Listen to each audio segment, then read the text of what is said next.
everybody, and welcome to another episode of History of Banned Cards. So this week, I wanted to apologize that I didn't get a video out last week for this series, but I wanted to give an update on it, where I'm at, where my headspace is at with this series. And I think that it's going to be more of a bi-weekly series. I'll try to get videos out every week, but expect them bi-weekly. Don't get your hopes up for every week, of course. But with that, let's hop into our cards. As always, we have 4 today, 1 spell, 1 trap, 1 monster, and 1 extra deck monster. So I hope you guys enjoy, and let's hop right into it. So for our first card today, we have the ever-powerful Dandelion. And if you're unfamiliar, Dandelion, it was released as a Shonen Jump subscription promo card on February of 2009. It's a level 3 Earth Plant monster with 300 attack and 300 defense, and the following effect. If it's sent to the graveyard, you get to special summon 2 fluff tokens, Plant, Wind, level 1 with 0 attack and 0 defense in defense position. They can't be tributed for the tribute summon during the turn that they're special summoned.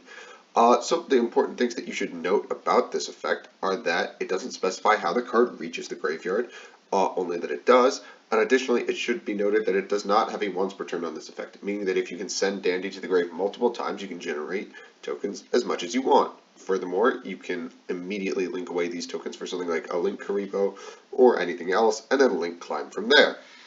So Dandy has been a powerful card almost always since it was sat down on the semi-limited list just a year after its release on March 1st of 2010, and a year later it would be taken down a peg further to the limited section. These changes were mostly the result of our good buddy Quick Draw Synchron, because you could discard Dandelion, summon Quick Draw, and then make some tokens to sync away with. But it would take a even more powerful effect to finally take this card out behind the shed. And that was just the existence of link monsters, because the tokens don't have link restrictions. Simply put, they don't have link restrictions, which means that linking away Dandy, generate 2 tokens, link away further. It was an insane link climbing tool, unbelievably powerful. But here's the part that you all love. Can it return? The simple answer is no. There's even more ways to get to Dandelion now. Just off the top of my head and my plant-focused mind, we have Cherubini. Since it's a level 3, you can send it for cost for Cherubini, meaning you can then generate more tokens and Link Climb. It's a level 3 plant, and then can therefore be linked away for Dryas at any point in your combo. Lilyboria is able to equip Dandelion to herself, send the Dandelion to search, meaning you can trigger it again. So you can search for a spell trap, and then, just get 2 more tokens to link away with. Just incredibly powerful. Aromatherapy Jasmine can grab the card from deck. There are so many more ways to search this card since it was banned that I haven't even gotten to the Vernisils, and I'm already dreading what this card could do, just with link climbing and such. Yeah, it simply can't come back. There's too many tools to get to it at this point in the game, unfortunately. But there are some changes that we could theoretically make for Dandy to return to us. And for starters, that's a hard once per turn. So theoretically, if we make it a hard once per turn, its power level is curbed enough that it's just a extender piece. It's searchable, it's good. I don't think it's broken if it's a hard once per turn. It's certainly powerful. Additional things that we could change is it has to be sent from the field, although I would argue that changes the spirit of the card, and it would therefore just not be the same card even if you gave it a hard once per turn. Or link restrictions for the token.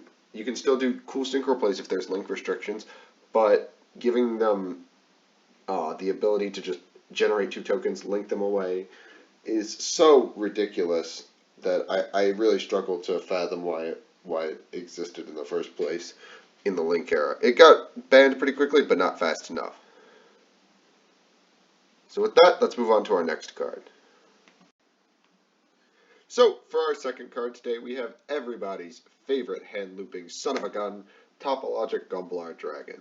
So Gumballs here was released in Battles of Legend Relentless Revenge on June 29th of 2018, and he is a Link 4 Cyberse monster with 3000 attack, who requires 2+ effect monsters as the Link materials, and has the following effects.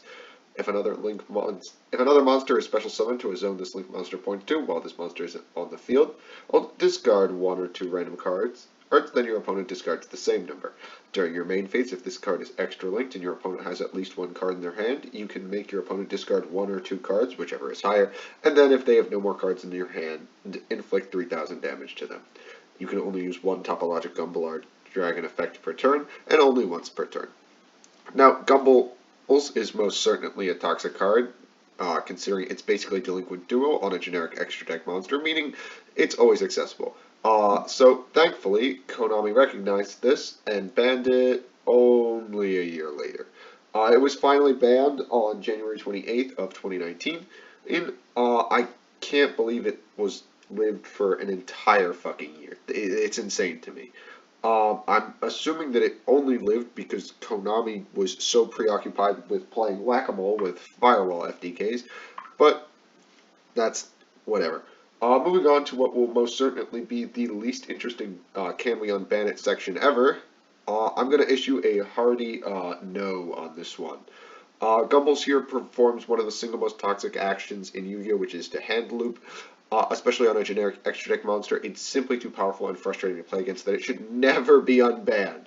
Let me be clear. Never, ever, ever, ever bring this card back or print anything even remotely similar to this. There's no way to keep the spirit and identity of the card intact while bringing the power level down to an acceptable level.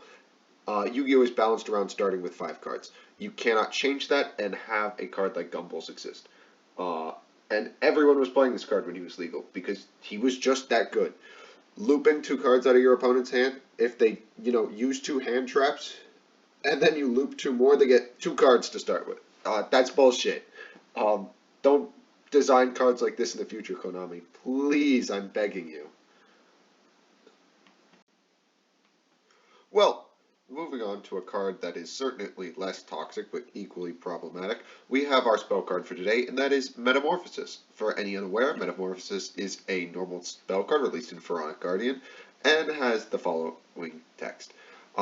You contribute 1 monster, special summon a fusion monster from your extra deck with the same level as the contributed monster. If this seems powerful, that's simply because it is. It effectively makes all fusion monsters become Link 1 monsters when they clearly were not intended to be. Mostly, though, it was used to turbo out, historically speaking, Millennium Eyes Restrict. Or 1,000 Eyes Restrict, pardon me. Which at the time was an incredibly powerful floodgate, as it prevents all other monsters from attacking, making it effectively impossible to walk over, and it can equip 1 monster your opponent controls a turn, and then attack them for a whole bunch of damage. Now, Konami first took note of Metamorphosis in October of 2005, when they would put the card to 2. Around a year and a half later, the card would be limited to 1, and about 6 months after that, on September 1st, 2007, the card would finally be put to 0. Now, while this certainly is a powerful effect, let's talk about, can it be unbanned? No.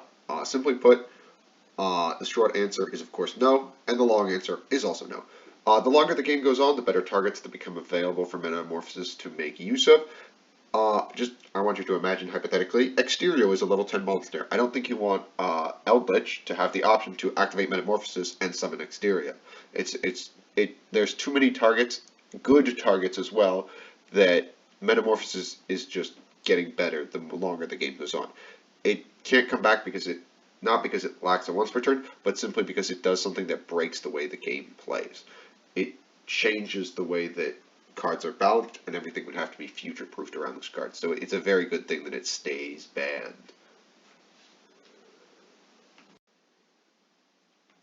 So, moving on to our final card of the day, our trap card. We have Ultimate Offering.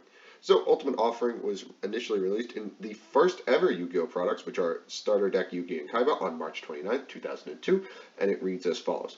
During your main phase or your opponent's battle phase, you can pay 500 life points immediately after this effect resolves, normal summon or set 1 monster. This card initially reads incredibly powerful, but it's important to note that Ultimate Offering is a continuous trap card. Meaning, 1, it has to be set a turn beforehand, and 2, it needs to remain face up in order to resolve its effect.